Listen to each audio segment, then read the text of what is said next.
Hello and welcome to the Perpetual Traffic podcast. The show where we help you grow and scale your campaigns effectively, and not the show where we talk about the intricacies behind defecating in space.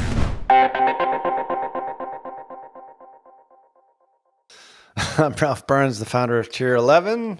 And I'm Lauren E. Petrullo, the founder of Mongoose Media. Very glad that you joined us here today. And where can they also join us? On Telegram. Come join us on Telegram. perpetualtraffic.com/Telegram, where you can join the conversation and get even deeper. That's pretty good for a woman who's had 90 minutes of sleep last night. And also just survived a Category 5 hurricane coming out of Jamaica. Yeah, man. I commend you for making today's show. Not only did we have to you get transported, how the hell did you get out of Jamaica? And you were going there literally if anyone was watching Hurricane Beryl in the Caribbean, literally Lauren's plane coming down to Jamaica, Category 5 hurricane going straight towards Lauren and her plane landing in Jamaica. That's pretty much what the map looked like. I was like, why the hell are you going? And you're like, oh, I'm from Florida. Hurricanes are easy. I'm not intimidated. But what was the real story? Well, I will say that the airports closed that same day. You couldn't get in or out of Jamaica a few hours after we had landed. And our flight attendant, knowing that my husband and I, being the only white people on the plane, were like, are you sure you want to go on vacation right now? Oh my God. They were like, tell us we're vacationing without telling us we're vacationing. Yeah. But yeah, we were super lucky where we stayed. We were in Negril. The north side, the south side got hit really badly. I mean, there were trees everywhere. You couldn't walk a lot of places. There was no water, no electricity, and a lot of the island will be without it for at least 6 weeks. Yeah. Yeah, we'll leave a link in the show notes for the video that you sent to me, because that's insane. That was the road outside of your hotel, was it? Where were you there? There were multiple parts. So I think the one you're thinking about is the island. So there's this really popular, it's called Bubique Island, and it's a great resource of different food and crafts and just Jamaican culture on this tourist item, kind of like an Isla Mujeres near Cancun. And it was completely devastated. I mean, there was nothing. It looked like no one had ever or could ever be there, kind of situation. Yeah. Yeah. Well, I mean, all kidding aside, it was, I'm glad you got back. It could have been worse. I guess you were on the north side and it hit primarily on the south. It hit the south really badly. A good friend of ours that we were with, their roof is gone for their half of the house. So because there's no electricity, they couldn't even cut the boards to cover everything. And so their house, his part of the house is in water. It's submerged. Just disintegrated. Yeah. Well, we'll also leave a link in the show notes if you do want to contribute. I'm sure the Red Cross has a fund for the people of Jamaica. These things are horrible, and obviously they're getting worse and worse as time goes on here. But we will leave a link in the show notes there. So glad to have you back. In all seriousness, I was a bit concerned, but you did figure out a way to get it done, and we didn't even have to record a show while you were there, which was great, even though you brought your remote recording gear. So she's back. She's alive. If you've been missing Lauren for the last couple of shows, well, now's your chance to get Lauren E. Petrullo, because you're going to be here because we're doing a series now. Explain what we've been sort of thinking up here. And today is the first episode of a multi-episode series, which you have a religious tone to it. As far as what we're going to be discussing here, but explain it to the PT listener. So essentially, if anyone attends church, I don't know if it's the same across other religions, but a lot of time pastors will have these sermons that carry a theme. So the theme might be forgiveness. The theme might be fasting, whatever that is. It's a subject that is brought on over the course of weeks so that you can go deeper on a topic and have greater connection to what the overall message is. And so I wanted to bring that sermon-like thematic approach.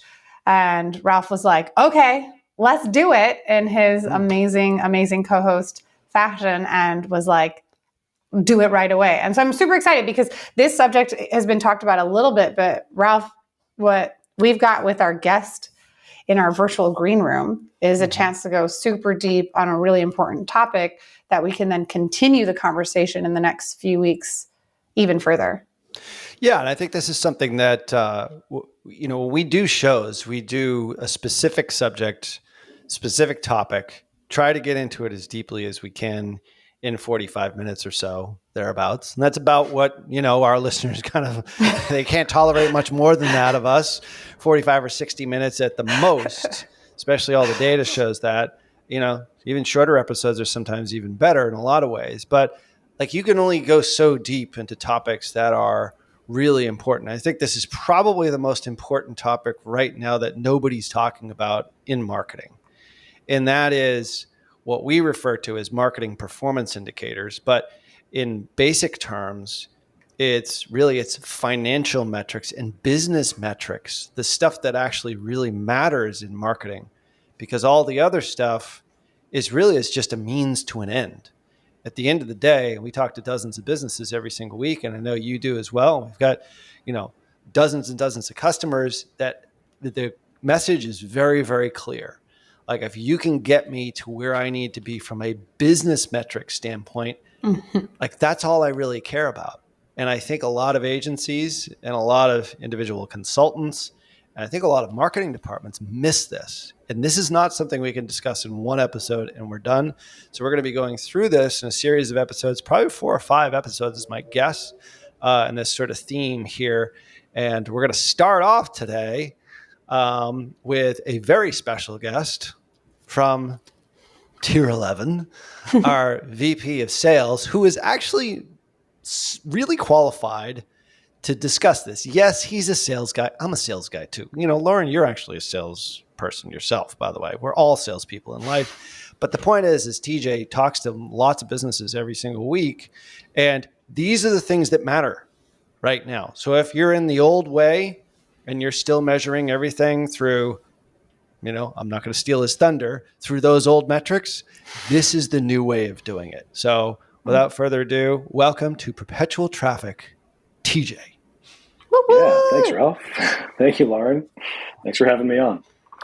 So we're gonna do a screen share here today. We're gonna go through sort of a presentation. This is a presentation that you did for our team, our leadership team, a couple of weeks ago, and also we're gonna have a download that goes along with this that I think is essential for anyone. If you're doing traffic, if you're a VP of marketing, or if you're the owner of a business, you definitely want to get this download of all the glossary of terms that we're going to be talking about here. So it's because it's a bit of an alphabet soup of acronyms and terms that you might not be fully familiar with. And you might know some, but you might not know others, and how it impacts your marketing and how that marketing then impacts your business.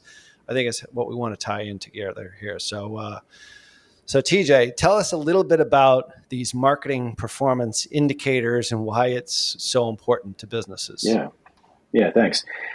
So you're right in the sales role for Tier 11. I'm sort of on the front lines talking to folks on a regular basis about what they're struggling with, right? Why you would call a marketing agency at all. There's only a few options there. Everybody has some variation of, a few common problems, and these MPIs, these marketing performance indicators, are how we sort of quantify what those problems are and what the solutions may be. And I like to call it read the tea leaves. Right, you have to interpret what those numbers are, and then you let that guide what the recommendations will be. Point to past examples of how we've been able to do it in the past, based on these scenarios, based on these indicators. So, we'll take you through how we, quantify them. How we sort of, you're right, it's a bit of an alphabet soup. So, the terminology is there. That's what the glossary download is for. But I think even beyond the terminology and the alphabet soup, everybody sort of understands these things intuitively. If you've been in business for more than a few minutes, you understand how, finance needs to connect to all of these other, broader sort of marketing terms. And so that's really all we're doing. What we're, writing it down, putting it in black and white, and giving folks a pretty clear, quantifiable way to make sure you can connect finance to, sort of front of the house initiatives and keep the whole business moving forward and healthy. Okay.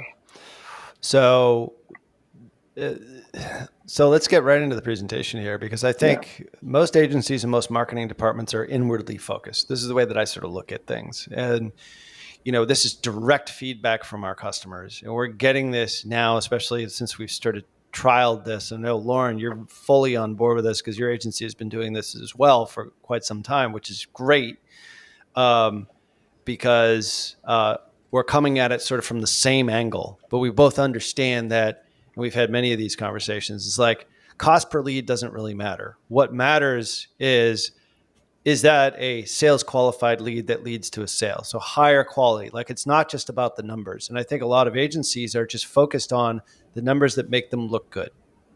And if you're an agency that does that, shame on you, you shouldn't be.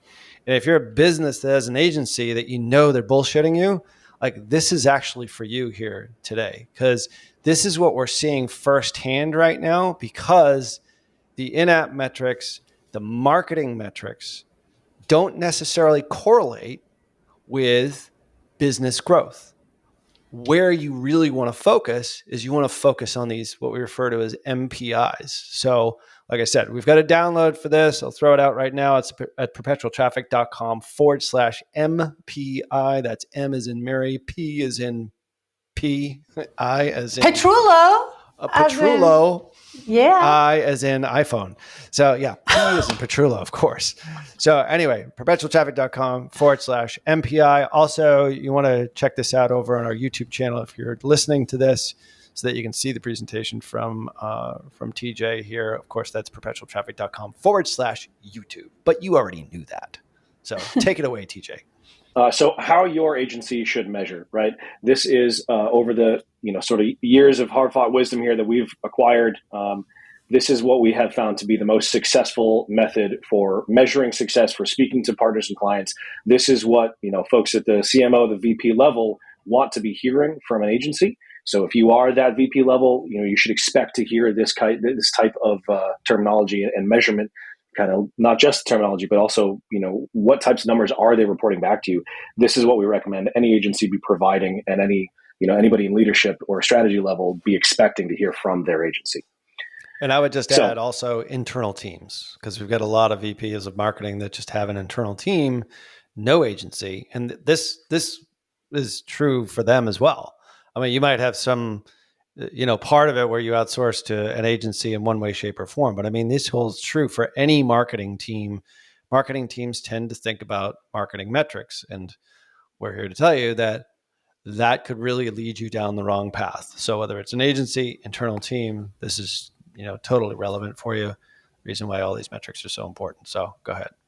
Yeah. So that's exactly why we call them marketing performance indicators, right? So the way we set this up, any organization that has been in business for any stretch of time, the finance folks will usually have a pretty strong handle on things like gross profit, profit margin. Of course, there are a million others, but those are kind of the top line ones that are pretty easily accessible by anybody who's in finance. That could be a founder, it could be your CFO, right? The folks that are in the numbers every day. On the other side, kind of over on if you're watching on YouTube, right over on the other side of the slideshow here, there's the marketing numbers, right? This is things we're all familiar with. This is traffic and referral sources, new versus return website visits. There's the in-app, metrics, things like cost per click, cost per acquisition. Of course, there's ROAS in there. But these two sit fairly well apart from each other in what I'll say is too many marketing organizations are disconnected from the finance numbers. So we see it as our job to connect and sort of bridge that gap with these marketing performance indicators. So for us, that's things like your customer acquisition costs, right? The CAC. There's MER, immediate efficiency ratio. There's AOV, right? The average order value. There's those same metrics, but one level down, looking only at new customer acquisition and new customer average order value. There's customer lifetime value, effective cost per new visit. You could even add things like CAC payback period could go in here. And it starts to turn into what looks like almost a periodic table of elements, if you will, right? The way these are laid out. Having these, all these metrics kind of grouped this way. But the point is that marketing performance indicators are the ones who sit in the middle connecting marketing to finance so that the business health gets, a much broader, much more kind of specific view so that, marketing can speak to finance and we're all kind of on the same page there. Right. I think in every client that I've ever talked to, these two things, and if you're not watching this on YouTube over at perpetualtraffic.com/YouTube, just sort of explain what the screen looks like here. On the way left-hand side, we have the metrics that probably the CFO, the CEO, the founder really care about, which is gross profit, profit margin, obviously gross revenue. Like you said, there's a lot of them. Gross profit and profit margin are the two ones that we focus in on because we found that most of our customers care about that more so than anything. Profitable growth, top line revenue could be in there as well. But then on the other side, on the right-hand side is what the marketing team is focused on, is like cost per click, it's CPA, it's CPL, it's ROAS, in-app. It's maybe vanity metrics like new web visits, return web visits, likes, shares, you name it, like, impressions, frequency, all that stuff. And Lauren is shaking her blonde hair. They're justification KPIs. Justification KPIs. They are absolute bullcrap KPIs. Not in the case of ROAS and CPL and CPA. I mean, there is some value there, but all of this can be manipulated. And especially when it comes to, I remember we used to report on like likes, shares, clicks, and impressions. It's like those days are gone. Like if your marketing team, your agency is reporting on that, like it has no bearing on whether or not your business is actually gaining customers or gaining traction. That could be all bot traffic for all you know. So on the two sides of sort of these two worlds. In the middle, though, are these marketing performance metrics. And that bridges the gap between those two things, brings those worlds together. And that's what we found, through a lot of trial and error, are the things that really matter to current clients, prospects, businesses that are serious about taking their business to the next level. So anything to add, Lauren, aside from your just utter disdain for all of those vanity metrics? I mean, they have a place to provide performance indicators specifically in-app and the effectiveness of the ad and hook. But at the end of the day, you're trying to get growth, not just traffic. If you're driving unqualified traffic to your offer, you're just setting money on fire. And not knowing your new customer acquisition, if you're not acquiring new customers, you're eventually going to like pummel your existing database to the ground. And I've seen it. I've seen clients burn their list to the ground. And most recently, the worst example was during a previous election year where it was just, they knew every time they sent an email, every time they sent a text, they made money, and they never cared about any of these numbers besides just the CAC. And so they were like, oh, we're getting a new CAC. And so anyways, that business declared bankruptcy. Yeah. They neglected the most important numbers and paid attention to the quick wins, fast indicators of a burning down ship. So I can the sugar rush on this. Yeah. And I think TJ has an example of this in a few minutes. But I mean, I think, you can focus, you can make money, you can build a business to a certain level of scale, like using marketing metrics for sure. But that's not what we're talking about. That's not a real business in my mind. Like the most important metric for me, like as a marketer that sort of bridges the gap between marketing metrics and finance, is N-CAC. And if you've never heard that term before, that is new customer acquisition cost.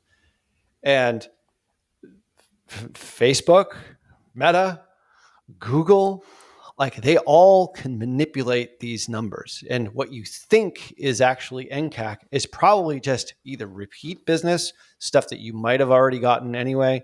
And all of those numbers for your ROAS, for your cost per lead, for your cost per acquisition can be manipulated based upon it. The only way that you can pull this out is through a third-party attribution tool, which, oh, by the way, there's lots of them. There's a couple that we like the most. The point is like you have to be able to sort of read the tea leaves here. And it's not readily available, but it's a super important metric. And it's because they hire us for this. most importantly is that, because that means the business is at least growing. If we can get that N-CAC if we can acquire new customers and get the N-CAC at a profitable level, then we know we're doing our job, which is ultimately growing that business and helping that business achieve their vision. So Yeah. there's a lot to this, and it's not the stuff typically that you see in app. End of story. The Kevin, Kevin, you can finish that one. My question on this one, though, TJ, is one of these probably not a lot of people are really familiar with, which is effective cost per new visit. Yeah, there should be like a letter limit on some of these, because ECPNV, I mean, that sounds like a whole cable network. Yeah, it is. It's actually, it's a new competitor to ESPN. So this one right here is almost like a leading metric for potentially N-CAC. Can you explain that one a little bit further? Yeah. So, we're all familiar with, traffic, numbers. We have new web visits, returning web visits on there. And then, of course, cost per click in app is a decent proxy for understanding what it costs to drive, some, at least for paid traffic, to the site. However, the in-app reporting on CPC is never going to see the whole picture. So it'll give you a slice of what it costs to drive traffic. But, does every major platform know if this is truly a new user or a returning user? Are you paying for the same person to click on two different platforms? So that isn't really an accurate picture of what it truly costs to drive somebody to the website. And in fact, it's not really even all that reliable to try to calculate the effective cost per new visit using something like Google Analytics because of how they define new user versus returning user. You really do need some of these other more powerful third-party reporting tools that have a longer visibility window or attribution window. But at the end of the day, all we're really talking about here is how much money do I have to spend to drive anybody to my website. So that's what the EPCNV is. So as we talked about, right, finance on the one side, marketing on the other, and these marketing performance indicators are the bridge of that gap to connect marketing back into finance and the business health. All right. So it's our sort of philosophy that what agencies should be aiming for. Number one on that list, the business profitable growth. And there is no number two. That's the end of the list. I was like, what? End the list. End of list, right? This is basically, if your agency is not pulling in the direction of making your business grow as profitably as possible, then what are we doing? Right? There's some disconnect there. That is what your investors want, or your board, or your owner, or whomever it is. That is what they want. So shouldn't it also be what the agency wants? Right? It is absolutely how we do things, and it's it should be, I think, everyone's expectation for their agency as well. All right, we have a sort of path to get there. Right? If it's, the CAC has gone up and your MER has gone down, that means we're going to do playbook X, right? If the, CAC is flat and your AOV is down, that's playbook Y, right? Your cost of goods sold, your COGS has gone up, but your N-CAC is flat, that's Z, right? There are all these different combinations. This is why we sometimes call it reading the tea leaves. You have to interpret what these numbers say and let them, guide your next couple of steps. But at the end of the day, all of it is investigating why are these numbers out of whack and what can we do about it, and what does that say about the health of my business, and where do I go from here? You say reading tea leaves, but this is just making me think of like Nintendo video game football. This is like Madden, like, okay, who do you have on your team? And it's just setting yourself up for a solid play. I like the analogy. Yeah. So we have a few case studies that I can take you through of how we've done this and what it's looked like in the past. If now's a good time to dive into that. Yeah, let's do it. Yeah. All right. So the first example would be an industrial equipment company that we work for. They have done an excellent job over the length of the project. But when they came to us, they said, okay, our goals are to become a $20 million company by the end of next year, by 2026, which for them would represent about a 5x growth target. This is a smaller sort of subsidiary offshoot, if you will, of a much larger parent company. But for this smaller kind of offshoot, that's their goal, right? 20 million by the end of next year. And they wanted some improved efficiency, right? We have this a little bit out of whack on $125 CPA as reported in app versus a 228 AOV, and they were looking for some better efficiency than those numbers. When we dug in with them and said, okay, let's look at your MPIs and see what's going on here, we found that their traffic was hindering their growth, right? They were over-reliant on 2 traffic channels. So that it basically drove their cost, their N-CAC too high as a result of not casting a wide enough net. And they had some capability gaps as well on their team that they were looking for some, as any, agency client might. So in the results of working with this client, we were able to increase their start checkout process as an e-com, platform e-com client here, increase the start checkout process by 105%, basically doubling the number of people who want to start that process, improve their conversion rate by 71%, and grew their sales by 165% in just a few months. So impressive results, and all of it came from these tea leaves of let's read your MPIs and see what it tells us we should be doing first. Now, if you remember, they had a $20 million goal by the end of next year. We're only at 6.2 or so at the moment. So we do still have quite a bit of work to do in growing this the profitability for this company.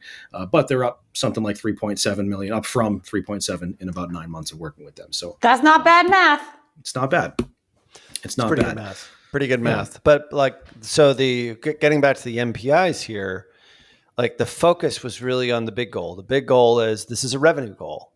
Okay, this is 20 million in revenue by 2026. So we're monitoring that at a high level, obviously, the entire business, and we're not siloing it by individual channel. We are looking at it on a MER basis, correct?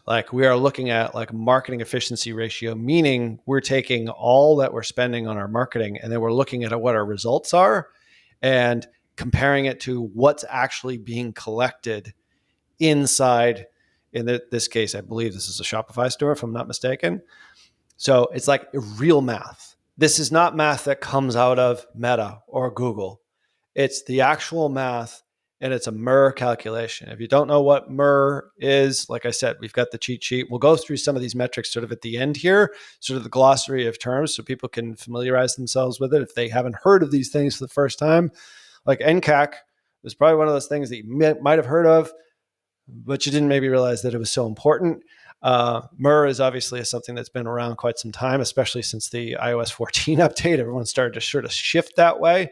But literally, this is looking at the entire business, knowing full well that their media mix, all their PR, other advertising, anything that they do outside of that is all sort of affecting each other. It's all in one big ecosystem. So that's what you got to look at.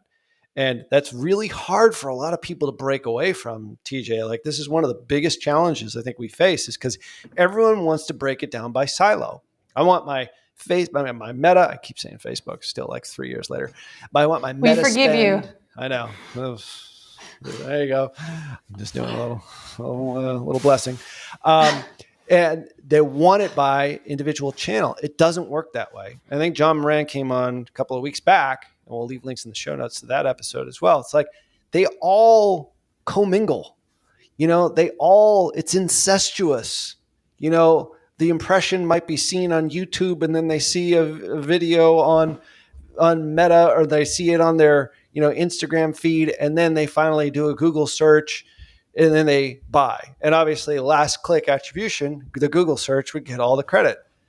Well, I mean, there's obviously, I'm simplifying here. That's basically 3 impressions, which is probably on the low end. You can't look at Google as your number one channel. It's all of the channels working together, especially on YouTube, which there usually isn't a click. And oftentimes on Meta, or on Instagram, or even on TikTok for that matter, that's usually just a thumb scroll and a view, and there's no click at all. Clicks don't attribute. That's why it's really messy, and it's really hard for you as a business owner to break everything down by silo. And this is one of the big challenges that we face. But when we have all of it, in this particular case, we're running all of their media, and then they do obviously, there's some SEO, and there's some email, and there's some SMS, and all these other sorts of things that go along with it. That all has to be sort of baked into the cake here, because we're driving towards the big goal, which is 20 million by 2026, which we're well on our way to doing it in the first 7 months or so with working with these guys. Yeah. So one last, case study here. This would be an apparel brand. Interesting that you tee it up the way you just did, Ralph, because when they came to us, they said our goals are to improve our ROAS on Google and Meta.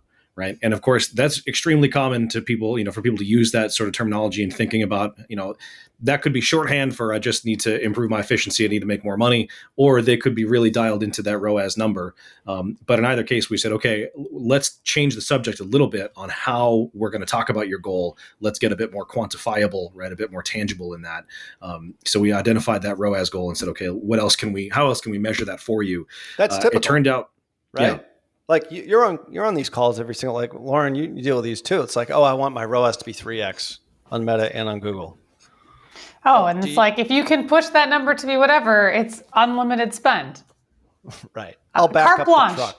the truck. I'll back up the truck. Carte blanche. Right. Blank checks. Yeah. It doesn't work that way anymore. Right. Like and they unfortunately, all work together. Yeah, and unfortunately, folks who don't seem to, maybe haven't learned the pitfalls of ROAS yet, as hard as we're out there pushing for it to educate folks, like you said earlier, Ralph, you can manipulate a ROAS number fairly easily. If you know what you're doing in the ad platforms, 100%. It is possible to make that number look rosy and great all day.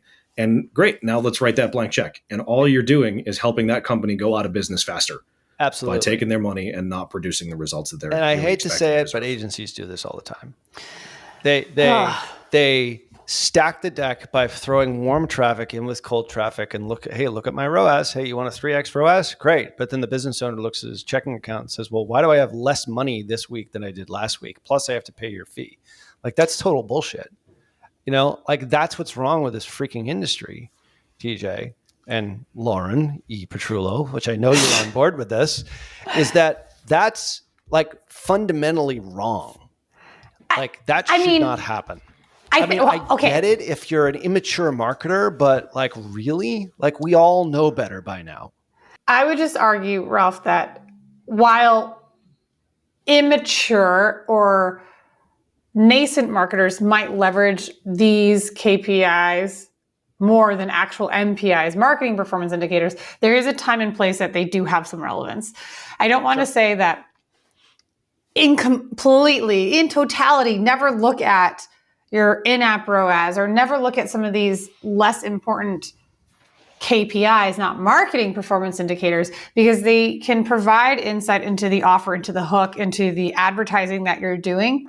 But where they live is in the strategy on that platform specifically. How is the audience interacting? It's a little bit on the justification side, but you're justifying if the campaigns you're launching are resonating with the audiences you're putting it in front of. But where a proper strategic partner, where an agency with experience or like team members, where it's not just the media buyer who's having to do the reporting, the creative, the copywriting, the actual media buying and everything in between. Of course, they're only going to show you the in-app ones because you're squeezing them in 10,000 different directions.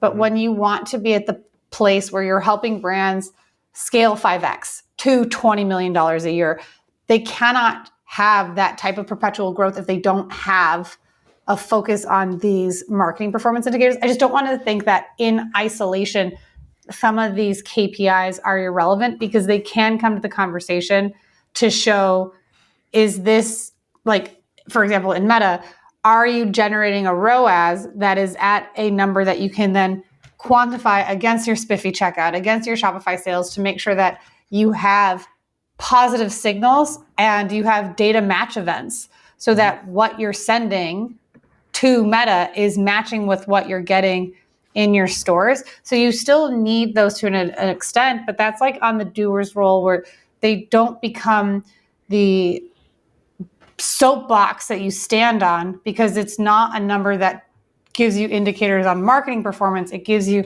key performance indicator on platform. That's all. I just didn't want to think that they don't have any relevance. They're just not part of the actual conversation that business owners and leaders in marketing should focus on. Yeah, I think I was referring more to businesses that are kind of gotten past that initial phase of growth and are sort of looking to scale. Like, to your point, absolutely. Like if you're single channel, we first started in 2014 as a Facebook ad agency when it was Facebook. It's like that was the only channel a lot of people had, and maybe a little bit of email. So we didn't really look at much else. Like the one place we were running ads, it was pretty effective. Like obviously, it was a much simpler time then. Now things are more complex. Now I think every business has some kind of presence on Google. If they're doing meta advertising, obviously, there's email that goes along with that. There's an SEO component, and then there's just, random traffic that comes in from earned media, from PR or whatever it happens to be. So like things are more complex now, but in a simple world view, for sure, in-app metrics, I don't want to discount that, are very helpful and very directional in a lot of ways, to your point. Yeah. But I think the more mature marketers, like in a lot of the agency owners that I know are sort of doing this, or even internal teams, like they're looking at the marketing indicators or the marketing metrics, and they're not the right metrics because they are in multi-channel. So there's value to everything here. I think, that's what makes the job of like everyone says, oh, well, with AI, media buyers are just going to be outsourced. No, you have to be able to sift through all of this. Like our chief strategist oversees all of these accounts and understands like that level of depth. And he's been on the show. John's been on the show multiple times here. It's like, you need to be a business person as well as a media buyer, as well as understand the value of creative, as well as CRO, as well as like looking into the metrics. And I think you've got a good example of this in the lawn furniture space of like, how do you really look into a business as opposed to just being, oh, I'm just a media buyer, I run meta ads. Like meta on its own, if that's the only thing that you're doing at a low ad spend, great. In-app metrics, perfect. Do it. No problem there.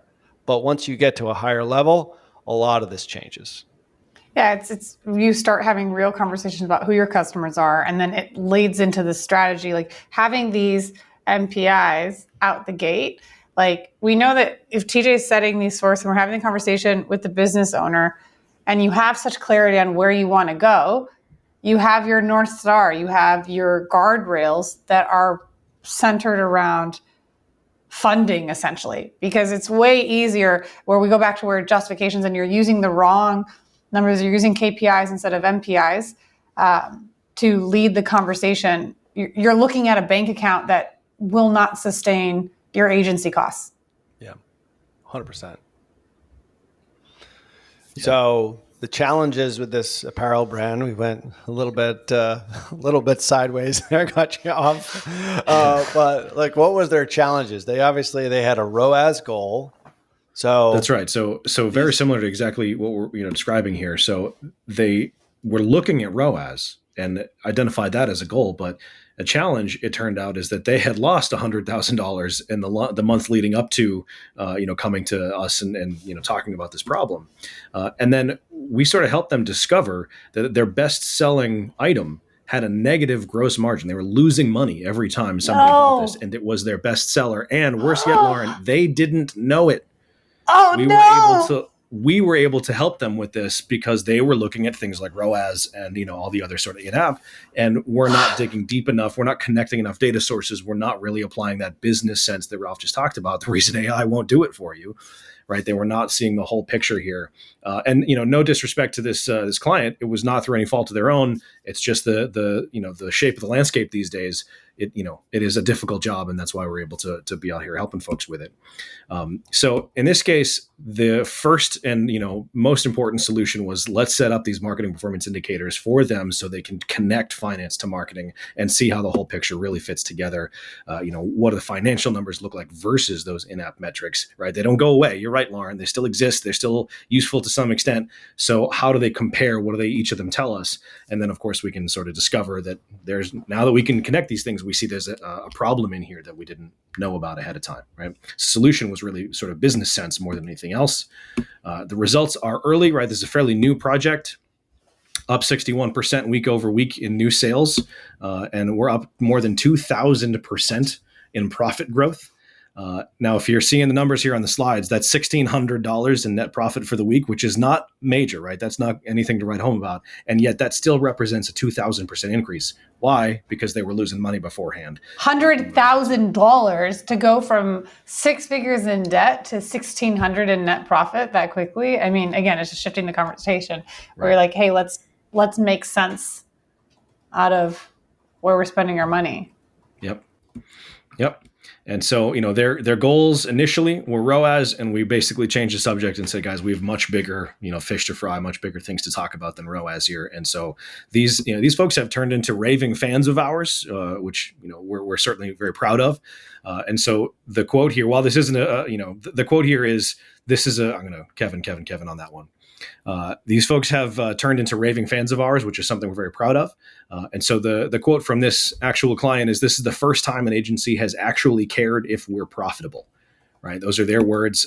And that we took a business first approach, experts in the field, and we achieved results the right way, which, that's the part that resonates to me, right? It's not achieving results by way of ROAS. It's achieving results by way of, finance, by way of actual business profitability and growth. So it's proof for us that this is the right way to be doing it, and it can really make a difference in a business. Ralph, I mean, how often do you hear in those conversations where it's like an agency actually cares? It's like they care about how they're doing, not how the brand is doing. And we hear that all the time from people that are looking to graduate away from their existing service partners. That is just very common language of, they say the numbers are great, but the bank account says something different, and they're more focused on what they're doing and justifying their retainer versus going into this level of approach. I love that they're recognizing that for you guys. We had one VP of sales and marketing for an e-commerce brand that the way she described it was, she told me that her current agency would get on a call and say, we're crushing it. And she got to the point where she responded back and said, no, it's crushing us. But there was such a disconnect between what the agency was able to see and report on versus what the business and the board were seeing, that the agency was just totally blind to how bad the situation was. And it's because they were looking at things like ROAS, and, it got very bad for them in that case, unfortunately. So in some of these use cases, is it also often a sign that potentially the brand owner hasn't shared all the information that someone would need in order for them to get the information to find the N-CAC? It's not just in-app, but they have to give additional levels of access to specific numbers so that you can start calculating those, right? That's correct. And it is somewhat difficult, honestly, for us to be able to get that kind of level of visibility. So if the agency doesn't have access to it to be able to calculate these numbers, then, okay, the agency doesn't have to calculate the numbers. However, the agency should at least be asking for them and be talking about it. There is still a responsibility on the agency's part to bring it up in discussion and say, you don't have to give us access, but could you go find these numbers for us, right? At least make it part of the conversation. But it is fairly difficult to get some of these things. It takes some time, takes some effort. You have to build a level of trust with the prospect before they're willing to share some of these financial numbers with you. So it does add complexity, right? It does add some difficulty to the project, and I understand maybe some hesitation on the part of the agencies to go to that level, but it really is the right way. And for me, the gains absolutely outweigh any of the costs. You're looking for long-term partnership, not quick wins. This isn't, the onboarding part for so many agencies is so expensive that if you end up losing your client within 6 months, you've actually lost money on that client acquisition in a lot of cases. So in this approach, if you can't get that visibility to a lot of that profit information, because there are clients that are super protective for a variety of reasons, like you said, bringing that to the conversation allows it to be co-creation of caring. Mm-hmm. Yep. And in some cases, if we can't get direct access to, especially this is true in lead gen, if we can't get access to your CRM, right? You've got private information in there that for InfoSec or for whatever other reason, you're not willing to share access. Right. HIPAA is another good common example of that. Then, okay, the best, that might not be ideal, but what we can do is, can you export for us out of your CRM on an automated report, daily, weekly, whatever it might be, non-PII, right, non-identifiable context numbers, so we can see numbers of records that fit different categories, and we can still, pay attention to that. There's a lot of reporting that can still happen there. And, at this point, I don't want to get out of my lane. You'd have to speak to the data folks on how exactly that works, but there are ways around it, right? Just need the access. For us, at least at Mongoose Media, like we have like a sheet that we give business owners, like usually like month 2 or 3 after starting, so that they're not overwhelmed with the different stuff. But we ask the business owners to put in, especially for lead gen, the number of leads, the number of sales, cash collected, revenue, because cash and revenue can be so different with high ticket stuff. But yeah, if you can't, I love that you guys co-create this conversation together, so that when the client wins, the agency wins. And again, I'm willing to back up the truck. Most times, I'm sure you found it too, people are willing to share and be a part of the conversation when they're asked the correct questions. But if they're not asked, they don't know either, because they're focused on building new product, building new services, things like that. Yep, absolutely. So I do have, another thing that we were talking with Ralph earlier about sharing here, the download that we offer, this cheat sheet, right? The glossary of terms. We'd be happy to share a little sneak peek of that if we want to. So if you give me a moment to pull that up. There we are. So this is a piece that Tier 11 has just released, and we're happy to give this out. Again, this is for anybody in a leadership or strategy position in marketing. Could also be helpful for agencies, to bring this conversation to their clients. So happy to take this away. But it's a how-to, it's a glossary, it's a guide to these marketing performance indicators. And you can see there's a number of them here for the folks watching on YouTube. It's all the ones we just talked about in the slides, right? CAC, AOV, N-CAC, all the rest, all the way down into the CAC payback period that we mentioned earlier. And then let's take, some quick facts, right? What it is, why it's helpful, and even down into how it can be calculated. What factors go into it, which systems would you look into to measure this, each of these metrics, how often should you be paying attention to it? So I think this, this tool will be very helpful for a lot of listeners out there. Oh my gosh, DJ, that was legit amazing. Like going through those numbers, having it so cleanly articulated, I think is a really great way for us to kick off this series, if you will, on helping marketers, business owners, strategists, and implementers know and understand how someone can find that perpetual growth for the business, for their client.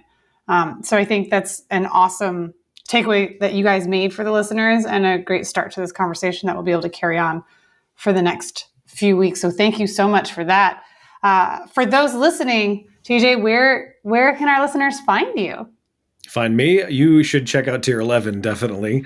We're on all the socials, tier11.com, spelled out, all the letters in Tier 11.